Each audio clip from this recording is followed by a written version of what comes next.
अगर भारत की सीमा का अतिक्रमण करोगे तो फिर राम नाम सत्य है की ही यात्रा निकलेगी।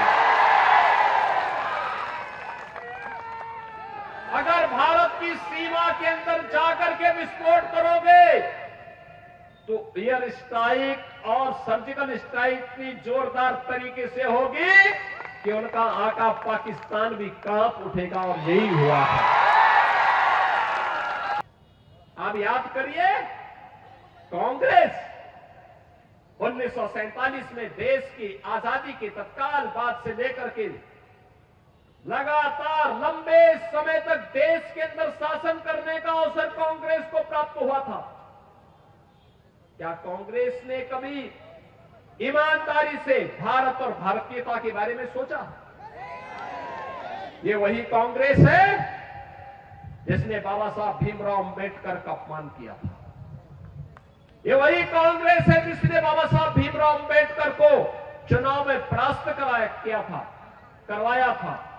और यही कांग्रेस है जो लगातार भारत की सुरक्षा के साथ सेंध लगाती रही।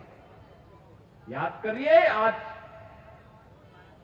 एक समय था जब पाकिस्तान भारत के अंदर आतंकी वारदात को आगे बढ़ाता था। एक समय था जब पाकिस्तान के घुसपैठे भारत के अंदर घुसकर कहीं भी बम विस्फोट करते थे। एक समय था जब चीन भारत की सीमाओं का अतिक्रमण करके भारत की सीमा में घुस जाता था। कांग्रेस के लोग कहते थे, जब हम लोग उस समय मुद्दा उठाते थे, कांग्रेस के लोग कहते थे, अरे बोलिए मत, संबंध खराब हो जाएंगे। उनको अपने संबंध खराब होने की चिंता थी, देश की सुरक्षा की चिंता नहीं थी। और आज मोदी जी के नेतृत्व में नया भारत है। अगर भारत की सीमा का अतिक्रमण करोगे तो फिर राम नाम सत्य है की ही यात्रा निकलेगी। अगर भारत की सीमा के अंदर जाकर के विस्फोट करोगे तो एयर स्ट्राइक और सर्जिकल स्ट्राइक इतनी जोरदार तरीके से होगी कि उनका आका पाकिस्तान भी कांप उठेगा, और यही हुआ है। आपने 3 दिन पहले का समाचार पढ़ा होगा, जब आपने देखा होगा कि चीन की सेना पीछे हट रही है और भारत की सेना बॉर्डर पर गश्त कर रही है। यह है नया भारत। नया भारत यही है जो कार्य 500 वर्षों में नहीं हो पाया, वह काम मोदी जी के नेतृत्व में अयोध्या में रामलला के भव्य मंदिर के निर्माण को लेकर के आज हो पाया है। आतंकवाद का जो दंश कांग्रेस ने इस देश को दिया था, कश्मीर में धारा 370 के रूप में मोदी जी आए, अमित शाह जी गृह मंत्री बने और कश्मीर में धारा 370 समय हमेशा के लिए दफन हो गई, समाप्त हो गई। अब कश्मीर में भी चुनाव हो रहे हैं। मैं कश्मीर के चुनाव में गया था। चुनाव के दौरान जब मैं जम्मू एयरपोर्ट पे उतरा, मौसम थोड़ा वहां खराब था। मैं एयरपोर्ट के अंदर गया, एक मौलवी मुझे मिले, वो मुझे बोले राम राम। मैं समझा नहीं, मैंने कहा पता नहीं किसको कह रहे हैं। फिर उसने कहा योगी जी राम राम।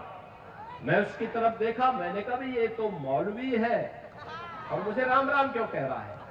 तो वहां पे एक जवान था, मैंने कहा भाई ये मौलवी क्या मुझे कह रहा है?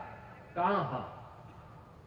तो एयरपोर्ट के अधिकारी भौचक थे। मैंने कहा भाई नहीं, भौचक मत हो रही है, आश्चर्यचकित मत होइए, ये धारा 370 हटने का इफेक्ट है। और बहनों और भाइयों, मैं आपसे यही कहने के लिए आया हूं, मैं आपसे यही कहने के लिए आया हूं, वासियों से मैं यही अपील करने के लिए आया हूं। ये जो चुनाव चल रहा है ना, ये चुनाव केवल सत्ता प्राप्त करने का मात्र चुनाव नहीं है। मोदी जी के नेतृत्व में एक भारत श्रेष्ठ भारत बनाने का जो अभियान चल रहा है, महाराष्ट्र इसमें और मजबूती दे, इसकी अपील करने के लिए मैं आया हूं। भारत दुनिया की बड़ी ताकत बने, इसकी अपील करने के लिए मैं आपके बीच आया हूं। आपसे कहने के लिए मैं आया हूं कि सत्ताएं तो आएंगी जाएंगी, 1947 से ही होता रहा है, लेकिन हमारा भारत रहना चाहिए और भारत दुनिया की सबसे बड़ी ताकत बनना चाहिए, मोदी जी के नेतृत्व में बनना चाहिए।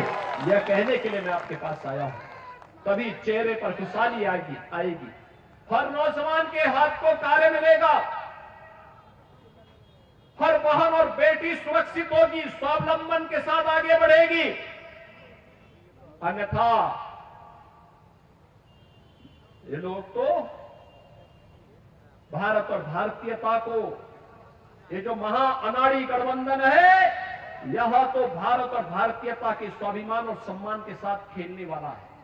याद करिए, यही कांग्रेस, यही एनसीपी, यही लोग थे जो कहते थे राम हुए ही नहीं, कृष्ण हुए ही नहीं। ये वही तो लोग हैं। आज चुनाव के समय भले ही आपके सामने कुछ भी कह रहे हो, लेकिन इन पे विश्वास करने की आवश्यकता नहीं। याद करिए, अयोध्या में भगवान रामलला का भव्य मंदिर 500 वर्षों के बाद इस बार पहली बार रामलला ने अपनी जन्मभूमि पर भव्य दीपोत्सव और दीपावली का आयोजन के साथ इसका आनंद लिया है। पूरी अयोध्या ही नहीं, पूरा भारतवर्ष दीपावली के रंग में एक एक दीप से जगमगाता हुआ दिखाई दे रहा था। और याद करिए, अयोध्या के एयरपोर्ट का नामकरण क्या है? इंटरनेशनल एयरपोर्ट अयोध्या में बना है, और एयरपोर्ट का नामकरण महर्षि वाल्मीकि के नाम पर हुआ है।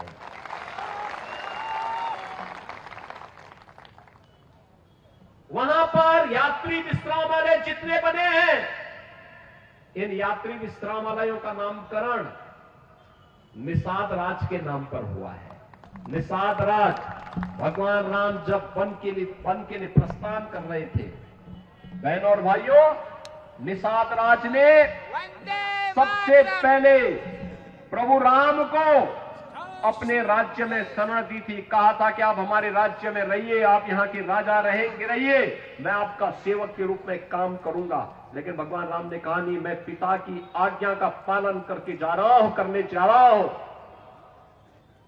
हमारी मित्रता है, लेकिन मैं किसी राज्य में नहीं रहना, मुझे जंगल में रहना, वन में रहना है, क्योंकि शर्त वन में रहने की है, और इसलिए वन में जा रहा हूं। उन्होंने कहा आप अयोध्या के बाहर कहीं भी रह सकते हैं। उन्होंने कहा नहीं, ये मेरे लिए उपयोग हो सकता है, लेकिन आने वाली पीढ़ी क्या कहेगी। और बहनों और भाइयों, मैं आपसे यही कहने के लिए आया हूं, प्रभु राम निषाद राज के साथ मित्रता तो निभाते हैं, लेकिन उनके राज्य में राज का सुख नहीं भोगते। उन्होंने सुग्रीव को सत्ता दिलाई, लेकिन सुग्रीव की सत्ता का सुख नहीं भोगा। उन्होंने विभीषण को रावण की लंका दी, लेकिन एक भी दिन राजमहल के अंदर नहीं गए। यह है प्रभु राम का त्याग, यह है भगवान राम का आदर्श। और आपसे यही कहने के लिए आया हूं, इसीलिए राम हम सबके रग रग में है, हमारी जवान पर है। उड़ते बैठते जागते सोते हंसते रोते एक नाम हम स्मरण करते हैं, वह नाम होता है राम का, वह नाम होता है जय श्री राम का। और इसीलिए बहनों और भाइयों, जब अयोध्या में रसोई बनाने की बात आएगी, रसोई का नाम जहां पे यात्रियों को शुद्ध सुस्वादु भोजन मिल सके, ये किसके नाम पे हो, तो तब ये नाम आया। यह नाम कोई और नहीं, माता सबरी के नाम पर होना चाहिए, क्योंकि वनवास कालखंड में भगवान राम के साथ किसी ने उन्हें बेर खिलाए थे, तो माता सबरी थी। माता सबरी के बेर आज भी लोग स्मरण करते हैं। हम सबके लिए आदर्श और श्रद्धा के पात्र बन गए। बहनों और भाइयों, याद करिए, मोदी जी के नेतृत्व में नया भारत मजबूती के साथ छत्रपति शिवाजी महाराज, बाबा साहब भीमराव अंबेडकर के आदर्शों को लेकर के आगे बढ़ रहा है। ये नया भारत न टिकता है, न झुकता है, न पीछे हटता है।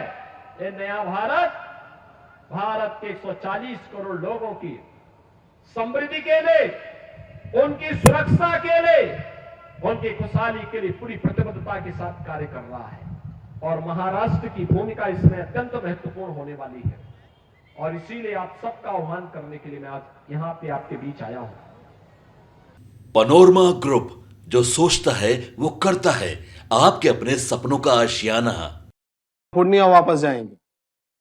जॉब छोड़ दिया है? मतलब ये घर कैसे चलेगा? हम करेंगे क्या? और माँ बाबूजी क्या बोलेंगे? इसलिए मैं एक और मिठाई का डब्बा लाया। अपने बिजनेस के लिए लोन अप्रूव हो गया। अरे लोन अप्रूव हो गया वो तो ठीक है, लेकिन पूर्णिया में हम रहेंगे कहाँ? अपना घर भी तो नहीं है वहाँ। इसलिए तो एक और मिठाई का डब्बा अलग से लाया हूँ। हमने पूर्णिया में घर ले लिया है, पूर्णिया के ई होम्स पैनोरमा में। पूर्णिया में पैनोरमा ग्रुप लेकर आए हैं ई होम्स पैनोरमा। बड़ा घर, आलीशान जिंदगी और अत्याधुनिक सुविधाओं के संग। अरे अब क्यों मुंह मीठा करवा रही हो? क्योंकि हम घर वापसी जो कर रहे हैं। घर वापसी की खुशी पूर्णिया में ई होम्स पैनोरमा के संग। E Homes Panorama, luxurious lifestyle redefined.